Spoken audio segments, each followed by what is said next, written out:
without further ado, um, next to educate and guide us through a land acknowledgement, we have Dr. Sonia Castorena. Welcome. Thank you, Noah, for that introduction. Hello, everyone. I am Dr. Sonia Castorena, and I will read the land acknowledgement for the Sac State campus. Sacramento State is mindful in acknowledging that the land our campus is on today was and continues to be occupied by the indigenous people of this area, the Miwok, the Maidu, the Nisenan, recognizing their culture that is rich with spiritual ties to the land and the waters that resonate with their traditions. We are humbled and take this opportunity to thank and honor those indigenous peoples of this area. Sacramento State recognizes the importance of acknowledging indigenous peoples of this area and asks that you consider your ancestors and your relationship to the land that you reside on. Thank you. And now it's my pleasure to introduce Dr. Rita Cameron Wedding, Professor of Women's and Ethnic Studies. Thank you, Sonia.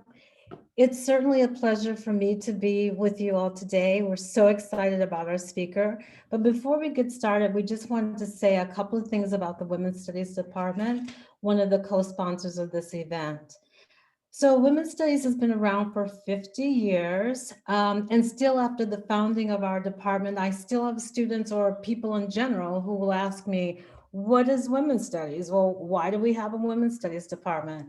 So just in case you're ever asked that question, you can tell people that Women's Studies is an interdisciplinary department. We teach history, humanities, art, literature. The big difference is that we place women at the center of our teaching and not as an afterthought. In the 50 years since we have been in presenting our curriculum, we started out as a special major. Now we've been actually a major for quite some time now, but we are a proud activist faculty. We've had to fight really hard to be able to attain our statuses along the way. And we now offer a bachelor's degree in Bachelor of Science degree, a minor in Women's Studies, and a minor in LGBTQ Studies, teaching courses focusing on women of color, disability studies, violence against women, gender and health, and transnational feminisms. In our department, racial justice is the lens through which all of our courses are presented. Finally, we also want to take this opportunity to announce the renaming of our department to Women's and Gender Studies. So the next time you register for classes, look for that name. So now it's my pleasure to introduce our speaker. This is a big deal to us because we wanted to have someone amazing and dynamic for our 50th year celebration. And that is why we chose Andrea Ritchie. Andrea Ritchie is a Black lesbian immigrant police misconduct attorney and organizer whose writing, litigation, and advocacy has focused on policing and criminalization of women and LGBTQ people of color for the past 2 decades. She is currently researcher in residence on race and gender, sexuality, and criminalization at Bernard Center for Research on Women, where she recently launched Interrupting Criminalization Research and Action Initiative. She is the author of Invisible No More, Police Violence Against Black Women and Women of Color, Beacon Press 2017, and many other publications. She is a nationally recognized expert and sought after commentator on policing issues and works with groups across the country to support campaigns to ending profiling, police violence, criminalization, mass incarceration, and deportation. She has testified before the President's Task Force on the 21st Century Policing, the White House Council on Women and Girls, the Prison Rape Elimination Commission, and a number of United Nations treaty bodies. So it is my distinct pleasure, and on behalf of the Sacramento State University, the Women's Studies Department, it is my extreme honor to introduce to you Andrea Ritchie. Thank you so much, Dr. Wedding. It's such an honor and privilege to be invited to be your keynote speaker here today. Congratulations to all of you on 50 years of women and gender studies and on your name change to reflect the full spectrum of genders and the ways in which gender shapes the world.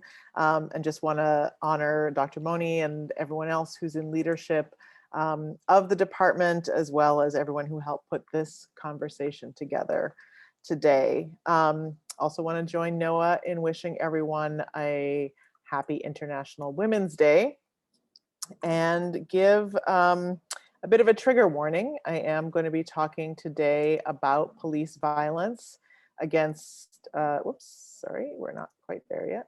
About police violence against Black women, girls, trans and gender nonconforming people.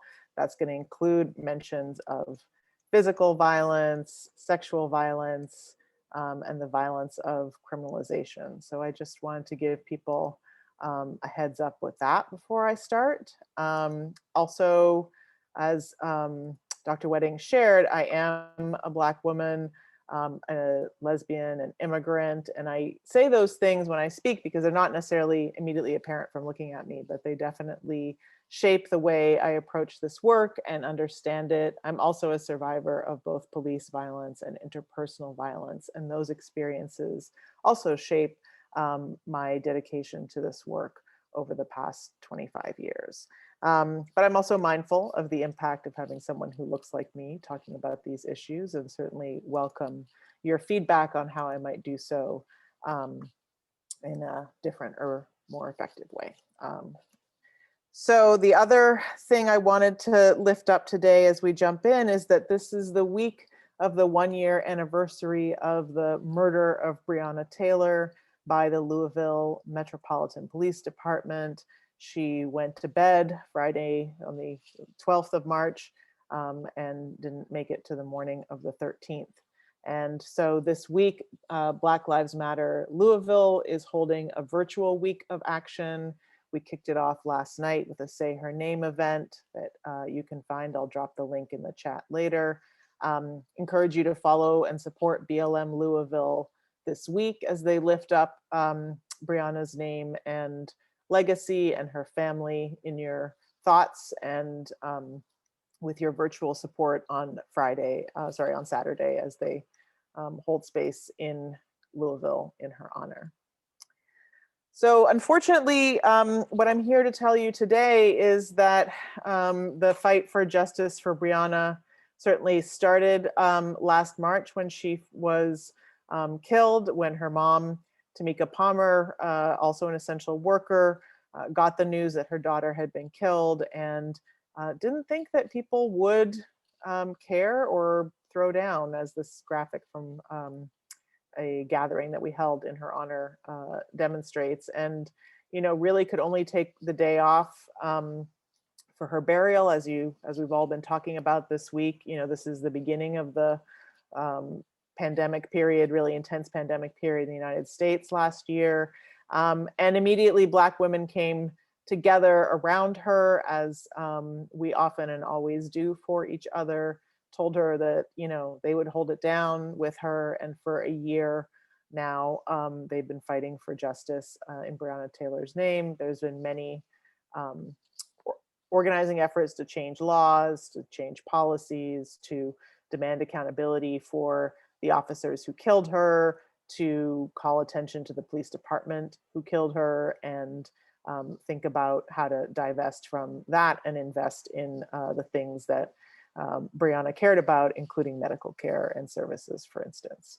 And unfortunately, Breonna is only one of hundreds of Black women and girls killed by police in the US. This poster we made in 2015 before Sandra Bland died. And this isn't all the Black women and girls who have been killed by police in the US. It's just those we could think of at the moment we made the poster. And so unfortunately, Tamika Palmer, Breonna's mother, joined a sisterhood, a siblinghood of families who had lost Black women and girls and trans people to police violence that is large and unfortunately growing every single day. And it's growing as a result of what the movement for Black Lives has deemed a war against Black women and committed itself to ending that war against Black women.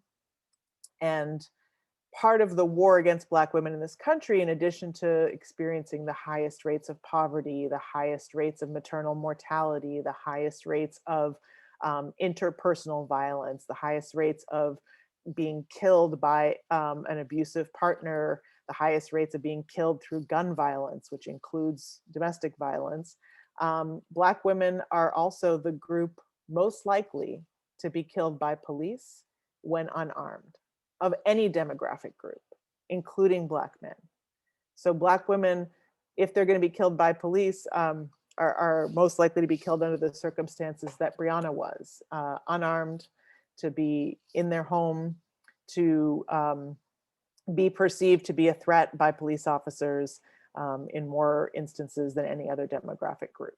And that this kind of violence against Black women in the criminal punishment system starts early. It starts actually when Black girls are in school. And we've seen many videos over the past few weeks of 6-year-olds, 11-year-olds, 12-year-olds being beaten in school, being tased in school, being pepper sprayed in the back of a car, police car.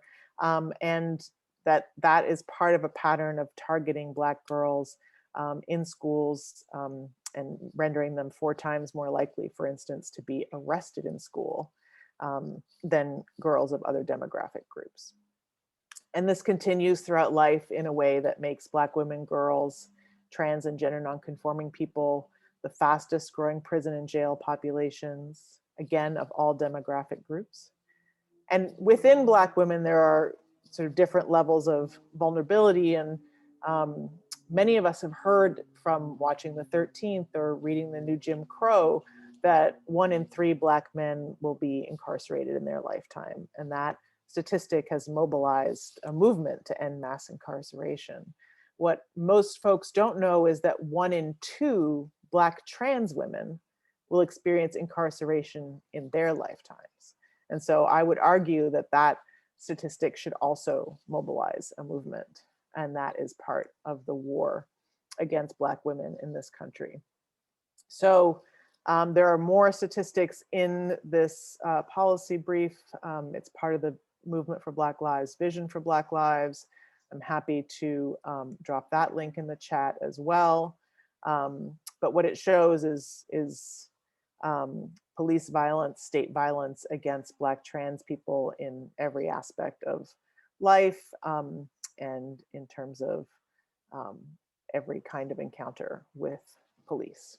And so this information, these experiences, these stories, these names are part of what drove me to write Invisible No More. And it's part of what you all are describing as scholar activism, as also the Black feminist practice that roots us in making visible, making known what is not known or what is hidden or concealed. And so the title of this book is both a demand that violence that I've just described, that the kind that Breonna experienced and hundreds of other Black women whose stories are not known, that violence become visible, that it become known. It's also a statement of fact, which is certainly even more true following Breonna's killing than it was even after Sandra Bland's, that Black women's experiences of police violence are in this moment more visible than they ever have been. And it's also an aspiration that as we grow forward, just gonna wait for the interpreters to switch. As we go forward, that we hope that that we will no longer be in a situation where Black women's experiences and trans people's experiences are less visible and don't shape the conversation around police violence in the same ways that those of Black men who are assumed to be cisgender and assumed to be heterosexual have until now. So this is not a new issue. It's an age-old issue. Also, I'm focusing today on Black women and girls trans and gender non-conforming people, but police violence is certainly not an issue that is limited to Black people and Black women and girls and trans people in the States. It's been an issue since Columbus first showed up on these shores, and it has been something that has been deployed to protect the acts of colonialism and to enforce the acts of genocide that make our presence on this land that was acknowledged at the beginning of this conversation possible. And I want to say that I am coming to you live from the lands of the Tequesta people in Southern Florida right now. And part of the violence of colonization has always involved violence against Native women by agents of the state, including police and military, and that continues to this day. And so Native women also experience extremely high rates of police killings and police violence in many forms. That the state violence against Black women and girls has deep roots in slavery, and against Black trans people as well have deep roots in slavery and in slavery's afterlives, including in Jim Crow and beyond. And I think often we talk about the sort of rise of the criminal punishment system post-slavery as a means of keeping Black men under the control of the state, of re-enslaving Black men into unpaid labor or slave labor in the prison system. And what we don't recognize is that the system was also created, and the work of distinguished scholars Sarah Haley and Talitha LaFloria will confirm or shows us how criminalization was deployed from the very beginning as a way also of controlling the bodies and the economic and reproductive and sexual labor of Black women who left homes of white people in droves post-emancipation, where they had been forced to care for white families' children and attend to the homes and lives of white families, and left in droves to attend and care for their own children, to make their living any way that they could, and to exercise reproductive sexual and economic autonomy to the degree possible, and that criminalization was developed, deployed, and expanded to ensnare them back into domestic servitude through the convict leasing system. And a lot of the patterns of policing that evolved during that time continue to this day, such that often you can read a story in one of these books and you can't tell if it happened in 1867 or 2021. And so these histories still shape policing to this day. This is also the case of how policing of immigration and borders has targeted Asian folks from the first law around immigration, and which continues to fuel the kind of anti-Asian violence that we're fighting today. It's a clear through line historically in terms of the narratives about Asian folks and particularly Asian women that have come through and contributed to criminalization on an ongoing basis. We often talk about criminalization and the role it plays in enforcing lines of race, enforcing lines of class, enforcing lines of immigration status. We don't often talk about the fact that from the beginning of policing and police forces in the US, they have been charged also with enforcing the lines of the gender binary and of regulating sexuality. And that often municipal codes in cities as police forces were forming would sort of gather together prohibitions against cross-dressing, trading sex in public spaces, being a woman out at night after dark without male permission or accompaniment, and being disabled in public space, all in the same sort of category of offenses that police were charged with enforcing. And so I've spoken many times to trans women who say, look, they used to arrest us for cross-dressing, now they arrest us for disorderly conduct or loitering for the purposes of prostitution, but either way, their job, they seem to think their job is to police us around who we are and how we express our gender. The same is true around sexuality. At the time that the first police forces were emerging across the country was the time when prostitution was criminalized.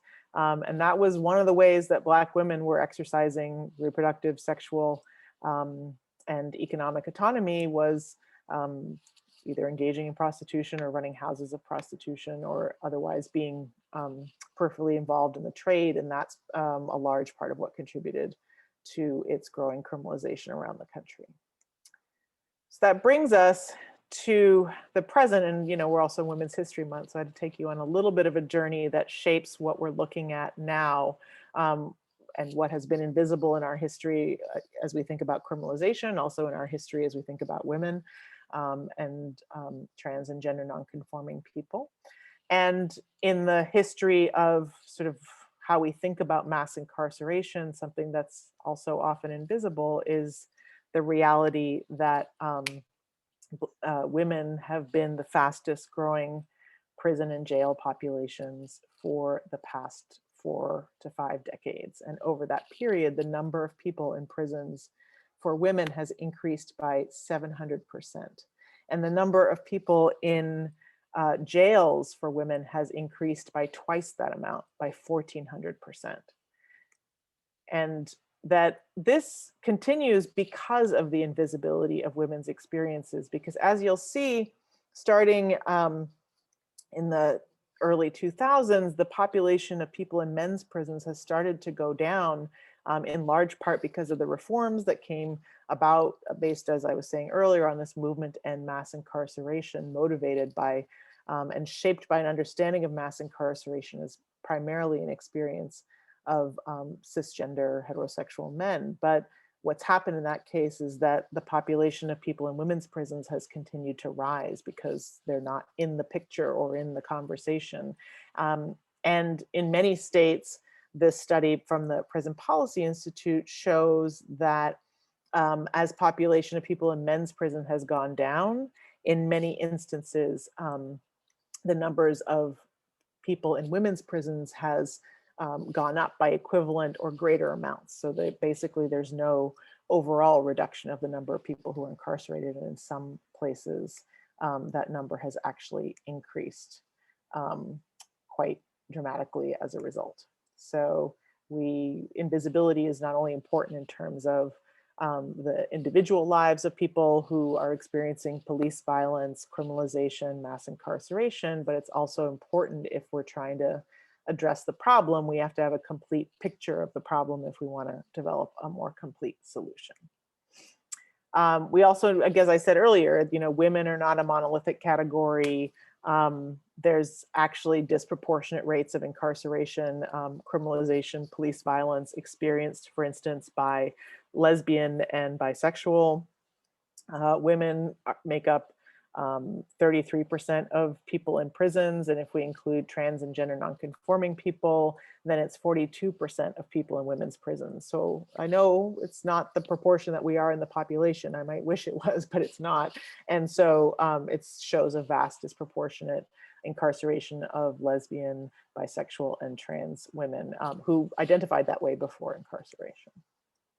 There's also disproportionate incarceration of women who are disabled or people in women's prisons and jails who are disabled. And in fact, when we're thinking about jails, almost half of the people in jails for women are disabled in some way. And in part, that's because of criminalization of disabled people. And in part, that's because being incarcerated is disabling in terms of physical and mental health conditions. And so there's definitely a greater risk. And then of course, across all of this, Black women of all gender identities, all sexualities, all levels of ability are continue to be incarcerated at twice the rate of white women. And so I say this because there's been sort of this conversation about the shifting population as there's sort of a rise in opioid and meth use and sort of targeting of white communities engaged in opioid and meth use.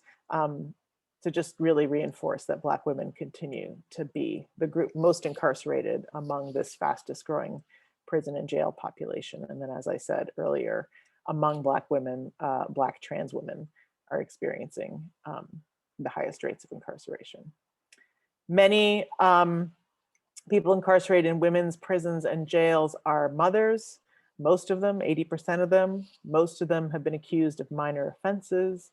Most of them are the primary caregiver of their children. And so there's a huge impact on families and children of mother's incarceration. So as Breonna Taylor's story indicates that, sometimes we hear that women are somehow collateral consequences of the war on drugs. And I think in Breonna's case, people are sort of saying, well, they weren't coming for her, they were coming for someone else. And, the fact that she was killed was sort of a collateral consequence. I mean, it's nothing collateral about her death to her mother and her family. She was directly targeted in that way. And sadly, she's not the only Black woman. I can think of 5 off the top of my head who have died in no-knock drug warrants over the years. And that's certainly not all of them. It's just the ones I can think of. They range from being 92, like Katherine Johnson, who was a grandmother in Atlanta who was killed in a no-knock drug raid. Tarika Wilson was also a mother who was killed in a no-knock drug raid. She was actually standing with her baby in her arms, much as she is in this photo when she was shot. LaQuisha Turner was a young disabled woman who died as a result of a no-knock drug raid because the cops came barreling in and threw, concussion grenades and smoke, and were telling her and everyone else in her family to get down to the ground to get under the smoke, and she obviously couldn't get down to the ground and died later of inhalation of the gases as a result. Shelley Hilliard is a Black trans woman who wasn't killed in a raid, but was killed in the context of the war on drugs. In this dynamic that we often talk about, where Black women are sort of picked up by cops in this sort of dragnet to get them to flip on people higher up in the drug trade, right? And this idea that, it's not that Black women are being targeted, but we're going to pull them in so they can tell us about the kingpins. And the thing is that Black women in the drug trade, just like in every other industry, have very little information and very little power. And so often don't have any information to trade and actually end up doing more time than people who are moving or using much larger amounts of drugs. And that was the case for Shelley Hilliard, who was busted for a tiny amount of marijuana.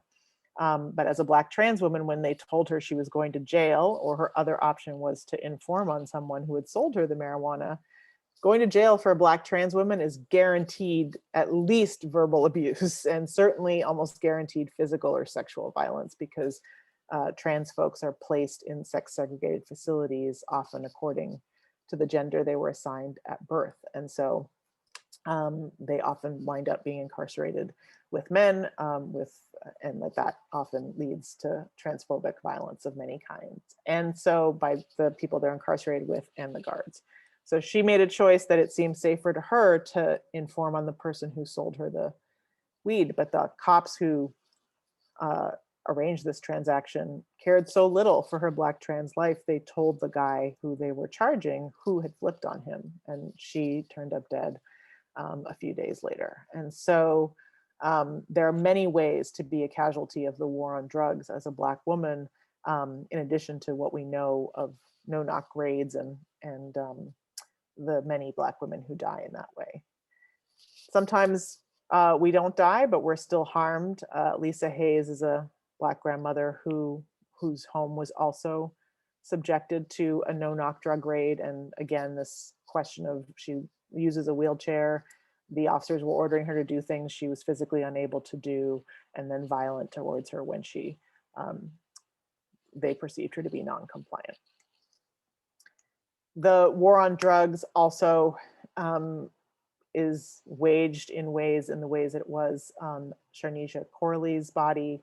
An officer pulled her over allegedly for running a stop sign or rolling through it.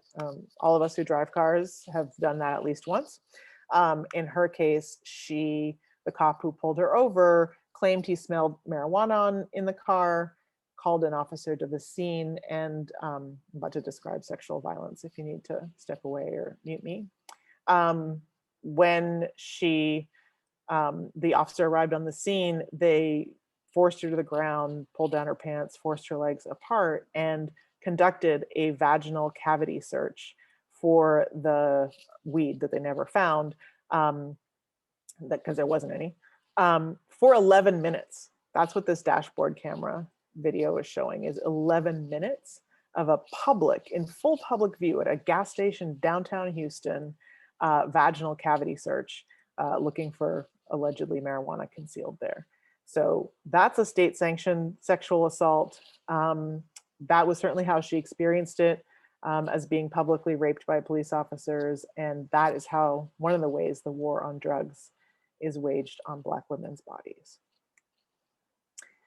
Another way is through what some folks call giving birth while Black.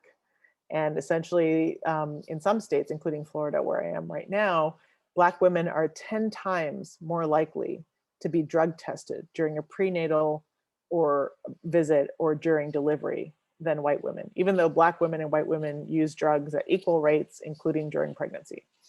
And so this is a form, again, of police violence, of criminalization that is invisible, that is part of what's driving this rising and continuing growing rate of incarceration of Black women, and something that is also a form of violation of Black women's bodies that, you know, is very similar to other kinds that we've seen throughout history.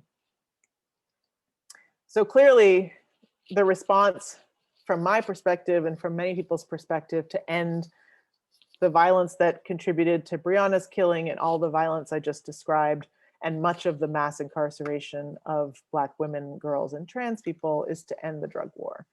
And that is certainly something that many people are calling for, as well as increased attention to the ways in which reproductive autonomy is being criminalized, whether it's people using drugs while pregnant, or being perceived to use drugs while pregnant, or being perceived to have a termination, an unfavorable pregnancy outcome, and people assuming that you have engaged in some kind of illegal activity to terminate your pregnancy. There's also many ways in which parenting is criminalized, exercising gender autonomy, and securing gender affirming care when you can't get it elsewhere. These are many ways in which the intersections of reproductive rights and justice and criminalization are taking place, and that many people are fighting it. And then just accessing medical care can be a site of criminalization, not just in your prenatal visit, but maybe it's when you go to the ER and you have an unfavorable pregnancy termination and someone decides that maybe you conducted an unauthorized abortion on yourself. Or maybe it's when you go to the ER and they order you to lie down to be examined and you're in too much pain. You can't lie down. And so they call a security guard to hold you down, to force you to lie down. And that's something that happened to a Black woman who was having an ectopic pregnancy. And so the degree of pain that she was in made total sense that she couldn't do it. But the criminalization of her body meant that they called a cop to force her into being examined in a way, and criminalized her in many ways for being perceived to be non-compliant. And that is just one of many ways in which people are criminalized when they access medical care. Certainly that happens when you're a migrant, often happens when you access medical care and you're describing unmet mental health needs. Some folks get, you know, voluntary high quality treatment. Other folks get forced into psych wards where they're held for 72 hours against their will and experience all kinds of other violence. And obviously there's a difference in terms of race and gender identity, in terms of who gets what treatment. So those are some of the invisible places where criminalization happens for women that we don't know or think about as much when we're thinking about policing, police violence, or criminalization, or even the war on drugs. To shift gears a little bit to the places where we do think about policing, we tend to think about stop and frisk, for instance, which is part of this paradigm of policing that has spread across the country, called broken windows policing, which is a completely unproven and completely disproven, in fact, theory that if you see a broken window and you somehow don't immediately find the person who broke it and punish them swiftly and severely, it's only a matter of weeks before the entire neighborhood descends into crime and mayhem. Again, completely unproven, completely disproven, but unfortunately the basis for many policing practices across the country that target people for minor offenses, harass people who are outside. And the theory doesn't just name broken windows or certain kinds of behavior as the problem. It actually, the original article that I just showed you the cover of, which by the way, this whole theory was based on an article in the Atlantic, which, you know, lots of people write lots of things in the Atlantic. It's not a peer-reviewed journal, but somehow this shapes policing across the board these days. But the article named certain kinds of people as signs of disorder, and unhoused people, youth of color hanging on the corner, gay people who are described as, you know, unattached adults living together, and Black women standing on a corner in short skirts was in the original sort of thinking around this. So there's a way in which policing continues, as it did in the days of arresting dress and, you know, when police forces were first founded, continues to target the presence of Black women, women of color in public spaces. And that's evidenced in these statistics, for instance, which, you know, when we talk about stop and frisk, at least in New York City, we talked about it as something that was targeting Black and brown men all day. And as you see from these statistics, even though the number of stops of women was lower, the rates of racial disparity were the same. When you look at, for instance, the traffic stops in Chicago and street stops in Chicago, you see that, yes, young Black women generally are right behind young Black men in terms of stops. But when you see car stops, young Black women are way ahead of young Black men in terms of the number of traffic stops they're experiencing. So there's ways that if we don't disaggregate this data around stops by gender and race, we're missing a whole story of what's going on when young Black women are experiencing higher rates of traffic stops than any other demographic group. And we have some good ideas, which I will, well, some ideas of things that are not good that are happening that I'll say more about in a little bit. But certainly this is how some of the traffic stops look. This is a teacher who was on her break, elementary school teacher who was on her break in Austin, Texas, getting lunch. And this was a traffic stop that ensued. In terms of the street stops, this is an article talking about Black women's experiences of stop and frisk in New York City, and talking about how, you know, of course, it's humiliating and degrading generally to be stopped and frisked. And then for women, there were ways in which there was questions about the gender marker on IDs, or there was sexual harassment. Some young women in New York City just called stop and frisk stop and grope. They felt like it was an opportunity for cops to grab parts of their bodies that they had no business grabbing, and that they had no reason to believe there was anything hidden in. And then this person who was a nurse had just pulled a double shift in a hospital and described the cops just dumping her purse out on the sidewalk, and then sort of pulling up, she had an extra pair of underwear in there because she just did a double shift. So they pulled that up and kind of pulled it out. I think she had some birth control in there, and they pulled that up, and sort of all with commentary and very loudly in public, and then just kind of left it all there and walked away. So her experience wouldn't even show up in the statistics I was showing earlier, because it wasn't an arrest, it wasn't a documented stop. But not only was it humiliating and degrading for her, but the message it sends to everyone around her is that this is an appropriate treatment for her as a Black woman, and that the cops aren't going to protect her. So it makes her even less safe in her own community than the statistics that, you know, the End the War on Black Women brief would tell you that she already is experiencing in terms of safety. There's physical violence in street stops as well.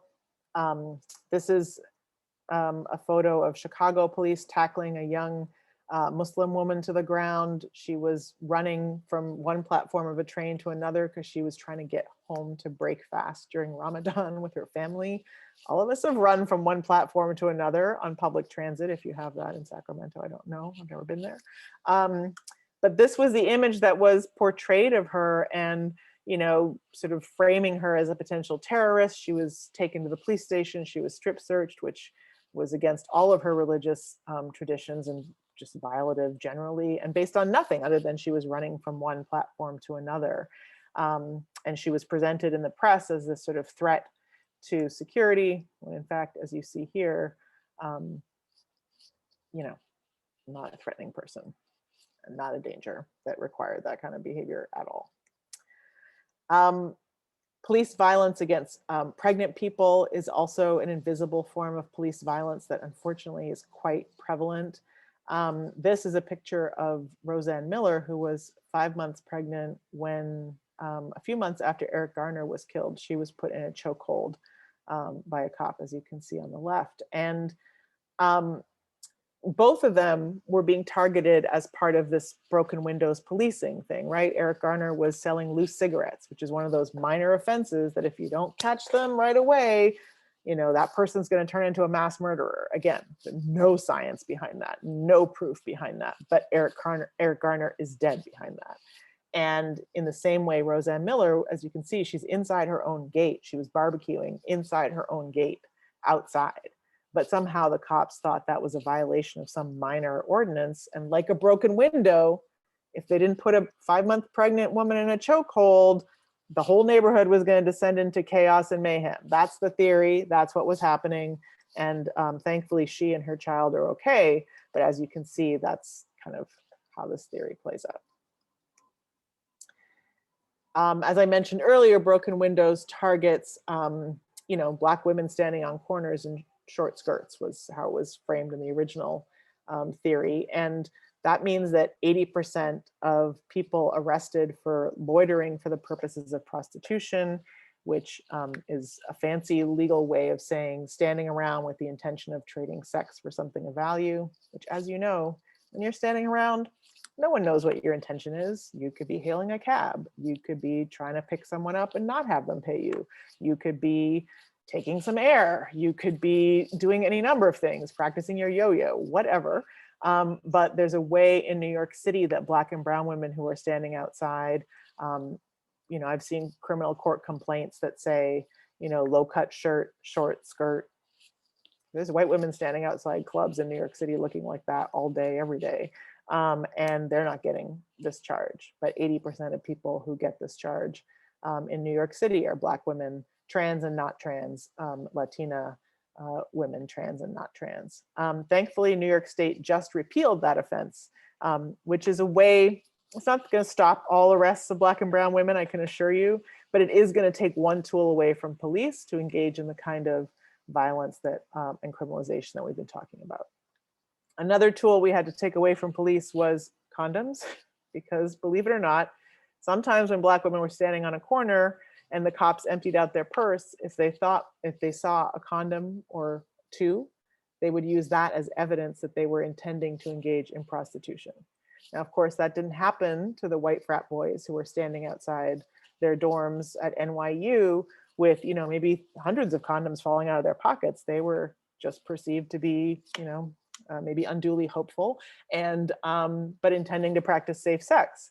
But a Black woman with 1 or 2 condoms in her purse would be presumed to be engaged in prostitution, and cops would confiscate them.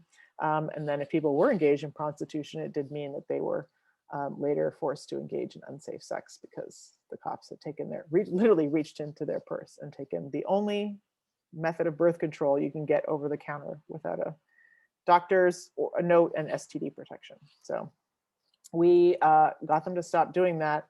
But, you know, we tried to stop them from doing it in California as well. And there was someone who was at the time the district attorney in San Francisco, and then later was the attorney general, and now holds another very high position in this country, who was opposed to stopping using condoms as evidence of intention to engage in prostitution. So take that information for whatever it's worth.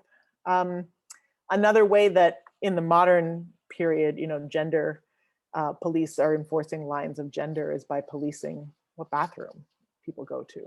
And as you know, these signs don't say anything really. I think they say basically people with skirts go in one and people with no skirts go in another one, right? There's no law saying what you need to look like or be like to go into certain bathrooms, but in most states, but cops will use, again, these broken windows rules, which say, for instance, that anyone whose conduct is deemed to be disorderly, again, should be immediately grabbed up and arrested to prevent the disorder from spreading. And that's one of the ways that cops police bathrooms and gender in bathrooms is by saying that someone's presence in a bathroom is a sign of disorder. And that continues whether there's a law against it or not.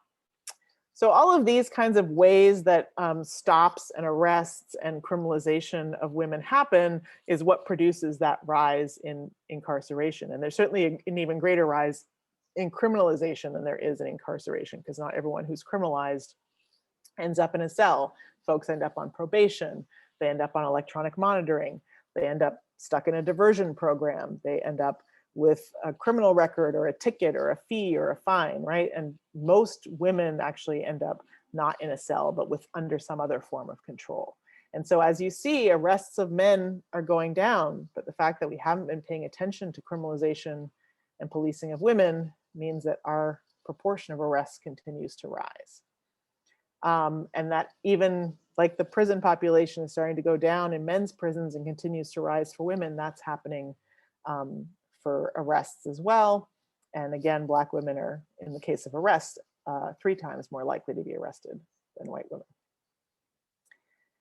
And that is because Black women are being stopped more, and that then leads to arrests. So the traffic stops I was talking about before, they might be going down for men, but they're continuing to go up for women.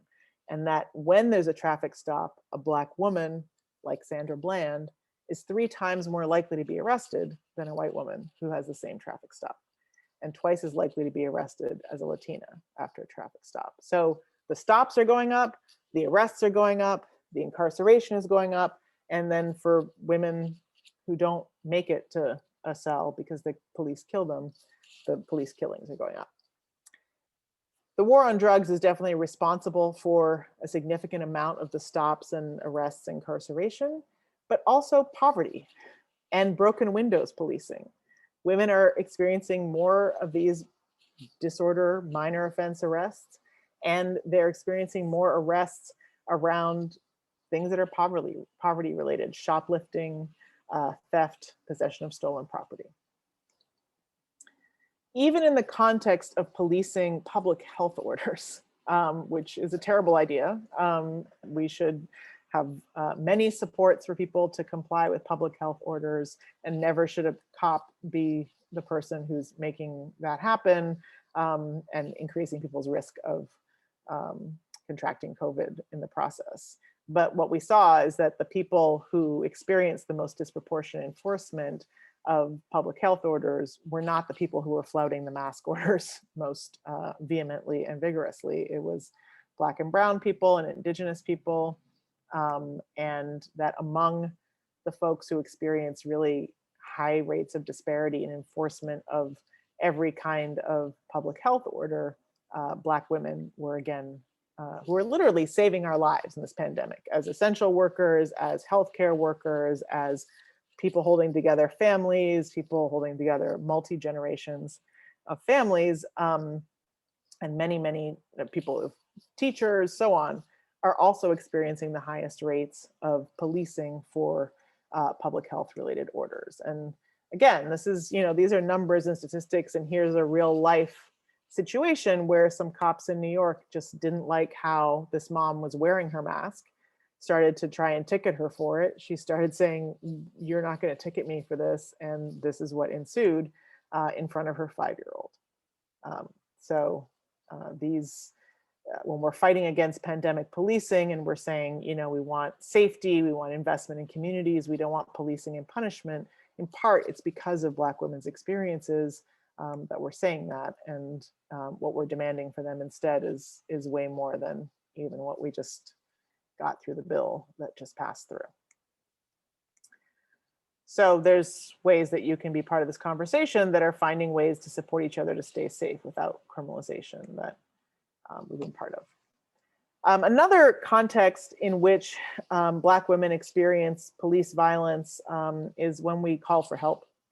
And that was the case for Kayla Moore, a Black trans woman whose roommate called for help because he thought she might be having some unmet mental health needs. And in the end, cops suffocated her to death and refused to give her CPR because she was Black and trans. And so that is just one of many cases. This is her sister, Maria Moore, and her father, who have been fighting for justice and have been fighting for non-police responses to mental health crises, so that what happened to Kayla wouldn't happen again.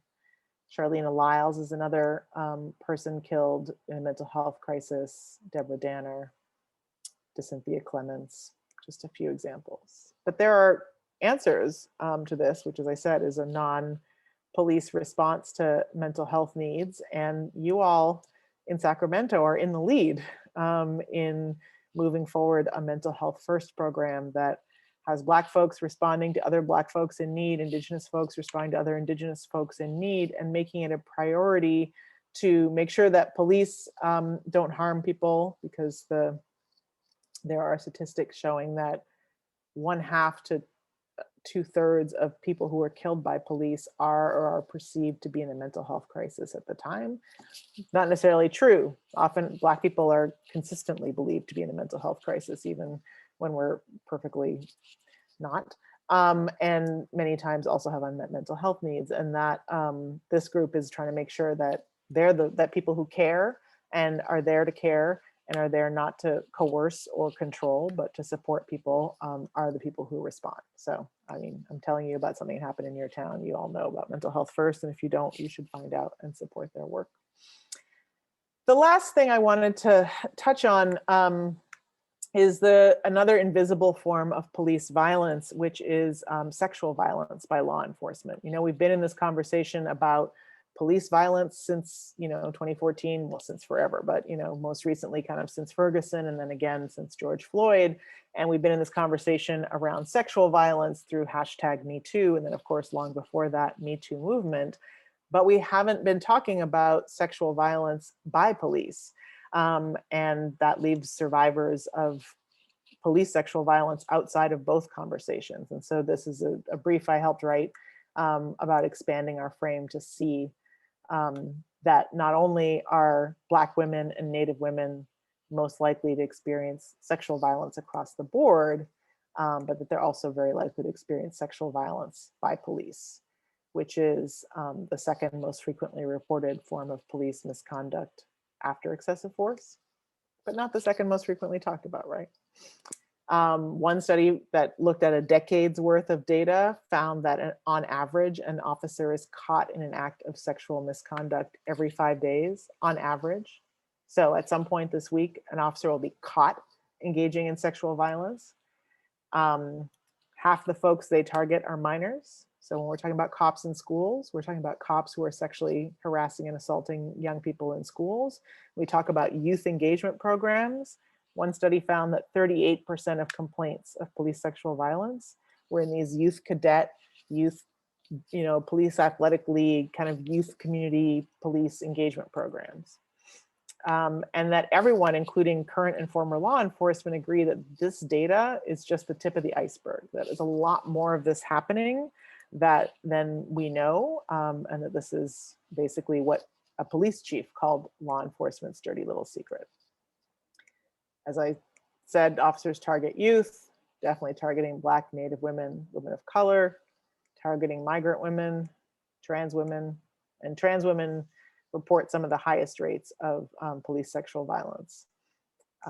Women who are perceived to be in the drug or sex trades, who are unhoused, living in public housing, or disabled. In other words, cops target the people who are most vulnerable and least likely to be believed if they come forward, and least likely to come forward because they're dealing with many issues. And that the traffic stops, remember before I was telling you in Chicago that young Black women are experiencing these really high rates of traffic stops? Police sexual violence and harassment is happening in those traffic stops. And so much so that one researcher sort of dubbed the term driving while female, which is a little bit problematic, but essentially reveals how significant this problem is. Again, youth engagement programs, schools, policing of prostitution and trafficking, drug law enforcement, and again, during broken windows policing, right? If the cop says to you, I'm going to arrest you for disorderly conduct, and you're like, but I have to pick my kid up at school at 3, and he's like, well, either that happens and I report you to child welfare, or you could give me a blowjob and then I can make this disorderly conduct thing go away. And that's a very common dynamic. It also happens in the context of calls for assistance. This is Tiawanda Moore. She's a Chicago woman who called for help because her boyfriend was beating her. Cop who responded sexually assaulted her. There's more to her story, but she's not alone in that situation. In fact, cops themselves talk about domestic violence calls as sort of a place to pick up dates. They'll say things like, yes, I'm going to go in there like a knight in shining armor when she's being mistreated. Of course, I'm going to ask her on a date. Other cops say it's like shooting fish in a barrel. Other cops say, and I'm going to say a dirty word now, so you need to close your ears, do. Other cops say, the badge gets you the pussy. It's not a dirty word. It's a word that maybe one wouldn't say in an academic setting.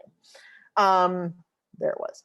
So some groups, for instance, in this network that I'm part of, I'll drop the link in the chat, are now starting to try and document sexual violence in schools by police in schools as part of documenting this larger problem, and also as part of showing that having cops in schools doesn't make us safer, but it does make us more at risk of this kind of violence that's been invisible in the conversation around police violence. Unfortunately, calls for help also are sites of domestic violence. So people who call for help in situations of domestic violence, it's not just a site of sexual assault, it can also be a site of fatal police violence. It was for Ora Rosser, Janisha Fonville.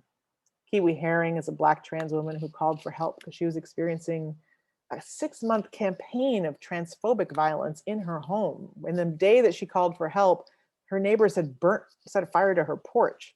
But when the cops showed up, she's the one who was killed, not her assailant. And again, in domestic violence cases, even if people aren't killed, they can be violated by police. LaShawn White is a deaf survivor who called the police for help and told the people that she called on the TTY line that she needed an interpreter to talk to the police. They said, yeah, no worries, no worries. When the cops got there, they said, run to them, run out the door and run to them. And the cops assumed that she was dangerous because she's a Black woman, started yelling at her. Her neighbors said, she can't hear, she needs an interpreter. And instead they committed physical violence against her and then arrested her and held her over the weekend. So arrests in the context of calls for help are unfortunately very common. They're common because of mandatory arrest policies that say you have to arrest someone when you show up for a DV call. Also, they're common because of the same dynamics I've been talking about, the same perceptions I've been talking about in terms of how police perceive and respond to Black women in other circumstances happen when they also respond to Black women and trans people when they're calling for help. And to queer folks when they're calling for help. So there's a significant amount of sort of criminalization of survivors of violence when they call for help. And that also happens when kids are experiencing violence in their homes and someone calls the police. And so many of you might have been following the story of the 12-year-old who called the cops in Rochester because she didn't call the cops, her mom called the cops because they were having a dispute about, whether she was going to go stay with her dad or not, basically. And when the cops showed up, they decided to arrest this 12-year-old under, the notion that somehow, she's producing harm. And that is unfortunately what mandatory arrest laws that were intended to deal with domestic violence among adults are among the primary ways that young girls of color, particularly, and Black and Native girls specifically, wind up in the criminal punishment system and end up being arrested when they're either defending themselves or experiencing violence in their home.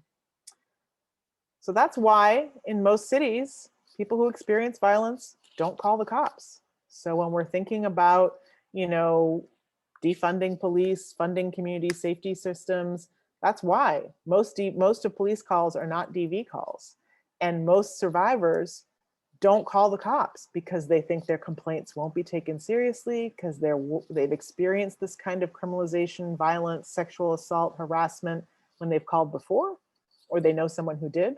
So they're not trying to get that experience and they don't think it'll help. And they might end up being arrested or criminalized, or they might have their kids taken from them. It might cause an immigration consequence. It might mean they lose their job or their housing because the cops have been at their house. They might lose their benefits and they're not getting what they need. Most survivors say what they want is something that doesn't involve punishing their abuser. They want to be safe. They want the violence to stop. And they want it to be prevented, and they want options to be able to leave or do something else or go somewhere else. But policing is not the answer that most survivors are looking for, and it's causing harm to most survivors. So in the interest of time, I'll skip over this sort of last data to just say that people are organizing now as survivors to stop criminalization of survivors, which is also driving those rising numbers of people in women's jails and prisons. You know, a third of that is due to the war on drugs. A third of that is due to poverty and these broken windows offenses. But a third of people who are in women's prisons and jails are there because they survived violence and either defended themselves or were criminalized when police responded, you know, or engaged in self-defense and were not afforded the right to engage in self-defense. There's lots of information about survivors who people have led campaigns to free on the Survived and Punished website. And most importantly, I think many folks are rethinking policing as the response to domestic violence and sexual assault because of these experiences. And so this is a letter signed by domestic violence and sexual assault coalitions in 50 states and jurisdictions that are saying, actually, we need to rethink how we achieve safety for survivors, because so many survivors are being left behind by current approaches, or worse yet, are being harmed further by current approaches, and offering other strategies for actually increasing options available to survivors and increasing safety for survivors. So happy to share some of these resources in the chat later. It's why folks are highlighting the fact that calls to defund police are actually survivor-led safety strategies. There are people like me who have experienced violence from police and in other settings and have not received protection, who are saying we want more and better for ourselves and for each other as survivors than what this current system is offering. We want to fund the things we need to stay safe, and we want to defund the things that are harming us. And we want more justice for Breonna Taylor and all Black women targeted by the war on Black women and all Black women killed by police than what we have now can deliver. And we're hoping to dream it, and we're hoping to dream it together with you. And with that, I will draw this to a close and open up for questions. Thank you so much, Andrea Ritchie, for that enlightening talk. It makes our hearts heavy. You know, it made our hearts heavy as you went from one slide to the next. I hope our students took notes while you were talking. So there have been a few questions here, and a couple of the questions seem to address the issues you brought up in the last 2-3 minutes. One question was about defunding the police. What are your views on defunding the police and working towards a future without prisons? I mean, I'm definitely a proponent of defunding police. I currently work with organizations around the country who are working to defund police and fund community safety strategies. And I will drop a link in the report, in the chat, to a report I recently wrote about these demands. And it includes the fact sheet that I showed there briefly at the end about why, as survivors, we are making that demand. And it's because all the research shows that survivors name, for instance, housing, living wage employment. And by living wage, I mean more than 15 bucks an hour, right? Living wage employment and access to universally available healthcare of all kinds and immigration status as the 4 things that would enable them to avoid, interrupt, escape, and prevent violence. And that's not what we're putting our money to. We're putting $100 billion a year to policing, and we're cutting money for all those other things. And then you just saw the stats earlier. Most survivors aren't calling the police. Less than 43% of domestic violence survivors call the cops, and less than 1/3 of sexual assault survivors call the cops. So we're leaving so many people behind who are experiencing violence now. And the same is true of gun violence, every kind of violence, with all the money we're throwing at something that is in fact perpetrating violence, right? I've just been talking for 45 minutes about a whole bunch of violence the current system is perpetrating, including against survivors, not preventing, and looting resources from the things we need to prevent it. So of course, defunding the police is a survivor-based strategy demanding our survival and our safety from violence. Excellent. Thank you so much. So I'm going to combine a couple of questions here, again, picking up where you just left off.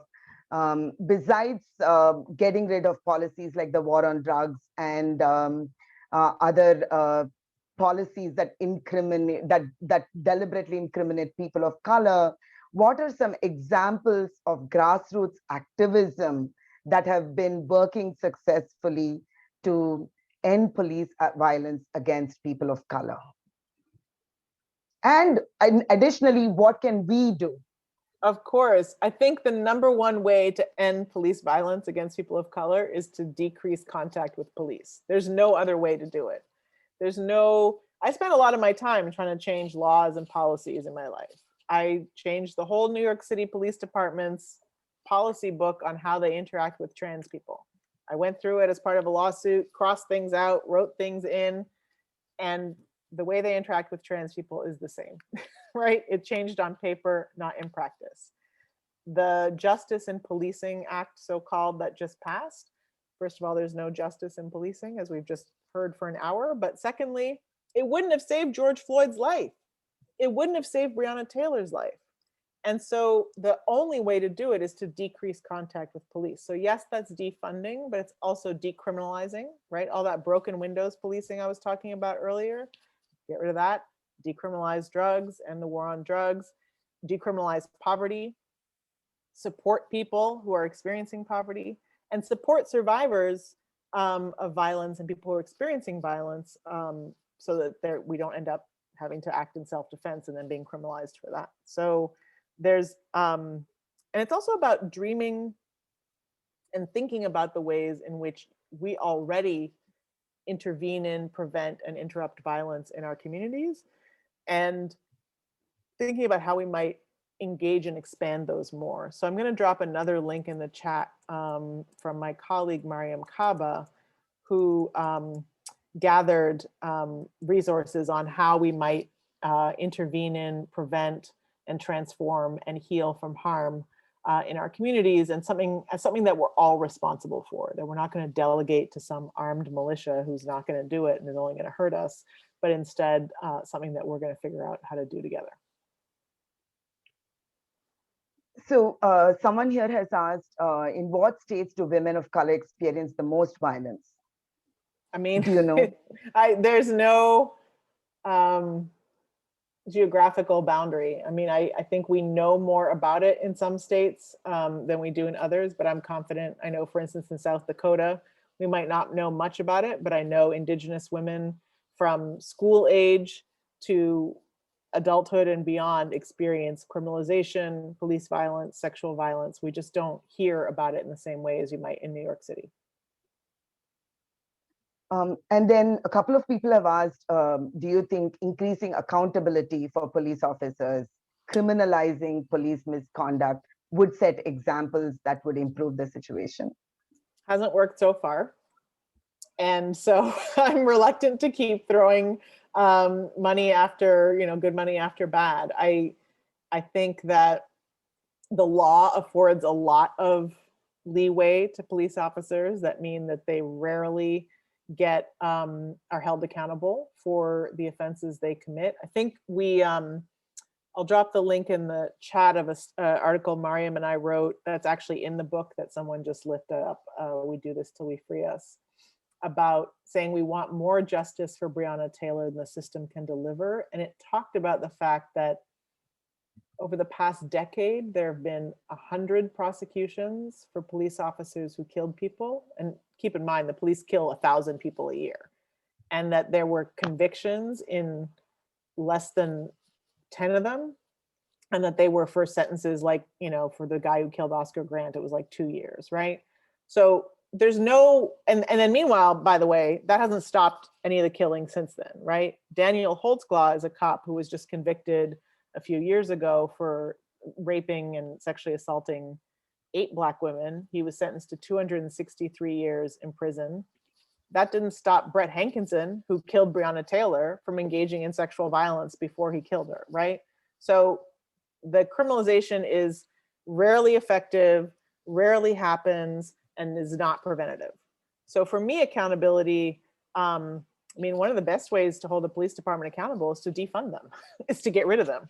And I think that's what organizers in Louisville have shifted from. They initially started saying, we want to arrest the cops who killed Breonna Taylor. Now they're like, we want to take apart the whole police department that killed Breonna Taylor and invest in the things that would have kept Breonna and her community safe. And I think that's the best strategy for accountability that I can think of, that will actually produce change. What do we say to former, I don't think they're former, what do we say to current Trump supporters who believe that there is nothing wrong with the current policing and militarization? How do we say to them, how do we convey to them that that LGBTQIA POC women feel safe, feel unsafe to live at all? Right? What do we do? I don't think they care. I think they are dedicated to making us feel unsafe because they feel threatened by us. So they're not the people I'm focused on in my conversation. I'm focused on being in conversation with people who are survivors, who are afraid of a world without police, but are also afraid of a world with police. And I'm focused on all of us understanding better what safety means to us and how we get there and how the current system is not delivering that for the vast majority of us. I think the white supremacists are not really a target for conversation. They're just a target for, contending for power, right? That's what we need to do, is really neutralize them, take away the tools they have, and remember also how the two groups are the same, right? Is the Venn diagram of white supremacists and cops is pretty overlapping, right? And we saw that in the Capitol riot and attack, because so many police officers and military were involved in that as part of the Trump supporting white supremacist mob. And so I think I think Asada and many people have taught us, like, we can't appeal to the moral authority of our oppressors. We have to contend with them for power and build safety for ourselves and build our capacity to fight them. And that's, I think, where I'm focused. So here's a student who's asking, what would you tell criminal justice majors who are considering a career in law enforcement? Is there hope for reform? I used to teach a class in policing. And I don't think I knew what I was doing when I signed up for it. But I mean, reform, as this is something that Mariam says often, but reform is just the same thing in a new form, right? So I feel like we've been in a project of trying to reform policing since slave patrols, since Indian patrols, since, the US militias. And it hasn't, we've done 1 million task forces, we've done 1 million studies. I testified in front of a task force. And George, that's part of the reason there was an uprising last summer of the scale that it was because we've done all that. And George Floyd still was killed by a cop who would stare impassively into the eyes of a young Black woman filming him while doing it and screaming at him to stop for 9 minutes.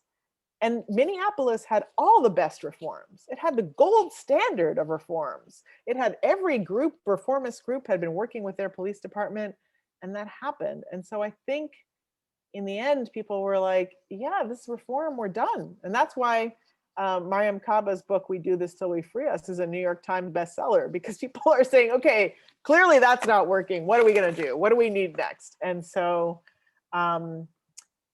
I think if you're considering a career in law enforcement, I would invite you to think about why you want to do that, what you want to achieve, and how you could achieve that in a far more effective way, right? So if you're wanting to, work for people's safety. There's a million ways that you could do that in terms of violence prevention interruption programs.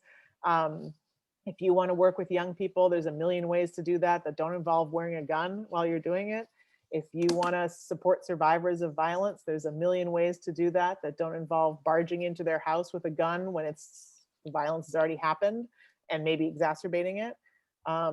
There's a million ways to serve your community, to be and to be a peacekeeper.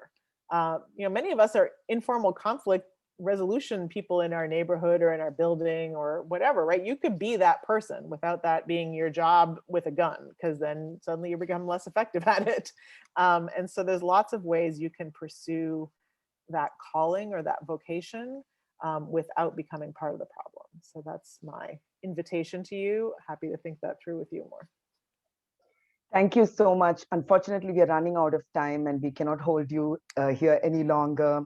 It was truly a pleasure and an honor to have you as the keynote speaker for the 50th anniversary of Women's Studies at Sacramento State. Thank you so much for being here with us and sharing your thoughts. Thank you so much for having me. It was such an incredible honor. I'm so grateful, and I'm so in celebration with all of you of this 50 years and how far you have come and what kind of department you've constructed. And I'm so honored to be here to celebrate it with you all. Thank you for having me. Thank you so much, everyone.